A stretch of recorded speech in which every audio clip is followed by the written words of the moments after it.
নির্বাচনী সীমানা পুনর্নির্ধারণ নিয়ে উচ্চ আদালতে মামলার কারণে জাতীয় নির্বাচনের তফসিল ঘোষণায় প্রভাব পড়তে পারে বলে মনে করছেন নির্বাচন কমিশন সচিব আখতার আহমেদ। এদিন আসন্ন জাতীয় নির্বাচনে পোস্টার নিষিদ্ধ ও আচরণ বিধি লঙ্ঘনের দায়ে সর্বোচ্চ 6 মাসের কারাদণ্ডের বিধান রেখে রাজনৈতিক দল ও প্রার্থীর আচরণ বিধিমালার গেজেট প্রকাশ করা হয়েছে। এদিকে আগামী বছরের 28 ফেব্রুয়ারি পর্যন্ত সেনাবাহিনীকে বিচারিক ক্ষমতা দিয়ে প্রজ্ঞাপন জারি করেছে জনপ্রশাসন মন্ত্রণালয়। নিয়ামুল আজিজ সাদেকের রিপোর্ট।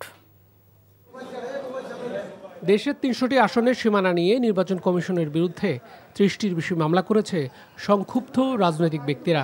বাগেরহাটের একটি আসন কমানো এবং গাজীপুরের একটি আসন বাড়ানো নিয়ে উচ্চ আদালতে মামলা করেন বাগেরহাটের বিএনপি ও জামায়াতের নেতারা।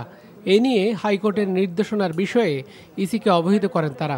অবিলম্বে বাগেরহাটের 4টি আসন প্রতিষ্ঠিত করে গেজেট প্রকাশ এবং গাজীপুরের আসনটি বিলুপ্ত করে গেজেট প্রকাশ করার জন্য নির্বাচন কমিশনারকে নির্দেশনা দিয়েছেন। বাগেরহাটবাসী ক্ষতিগ্রস্ত হয়েছে, তাদের অধিকার বঞ্চিত হয়েছে, যে কারণে এই সিদ্ধান্ত নির্বাচন কমিশনার নেওয়ার সঙ্গে সঙ্গেই বাগেরহাটের আপামর জনতা রাস্তায় নেমে এসেছে, আন্দোলন করেছে।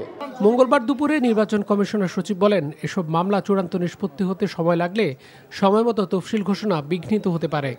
আমাদের চেষ্টাটা আছে এই মাসের ভিতরে যাবতীয় কার্যক্রমটা করে আমরা যেন একটা লক্ষ্যমাত্রায় পৌঁছাতে পারি। প্রভাব পড়বে কিনা পড়তে পারে, কেন সীমানার ব্যাপারটা যদি হয় তাহলে প্রাসঙ্গিকভাবে যে এটা নির্ভর করছে কমিশন সীমানা নির্ধারণের যে কী বলে আদালতের আদেশ সেটা কিভাবে পর্যালোচনা করবেন বা তার পরবর্তী পদক্ষেপটা কিভাবে নেবেন সেটার উপরে নির্ভর করছে। রাজনৈতিক দলগুলোর জন্য আচরণ বিধিমালার মধ্যে সবচেয়ে বড় পরিবর্তন পোস্টার নিষিদ্ধ করা। নতুন বিধিমালার আলোকে পরিবেশ বান্ধব উপকরণ ব্যবহার, যেখানে সেখানে নির্বাচনী ফেস্টুন লিফলেট না সাঁটানোর বিষয়ে নির্দেশনা আছে। ভিন্ন দলের প্রধানের ছবি বা প্রতীক না ছাপানো, বিষোদ্গার ও অপপ্রচার বন্ধে আছে বিধিমালা। সামাজিক যোগাযোগ মাধ্যমে প্রার্থীর প্রচারণার ক্ষেত্রে ও এআই এর ব্যবহারে আছে বেশ কিছু সীমারেখা। সচিব বলেন, আগামী 13ই নভেম্বর থেকে নিবন্ধিত রাজনৈতিক দলের সঙ্গে ধারাবাহিক সংলাপ শুরু হবে। চলাচলে প্রতিবন্ধকতা সৃষ্টিকারী কোনো আপনার স্থাপনা তৈরি করা যাবে না।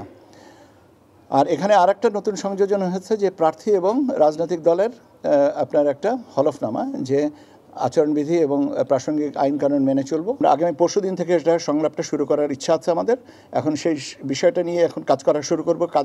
কাদেরকে ডাকবো এখনো পর্যন্ত এটা ঠিক করিনি। এটা আলোচনা করে আমরা এটার ব্যাপারে সিদ্ধান্ত নিব। এদিকে জনপ্রশাসন মন্ত্রণালয় সশস্ত্র বাহিনীর বিশেষ বিচারিক ক্ষমতা দিয়ে আগামী 28 ফেব্রুয়ারি পর্যন্ত সারা দেশে কাজ করার বিষয়ে প্রজ্ঞাপন জারি করেছে। Niamul Aziz Sadek, NTV news, Dhaka.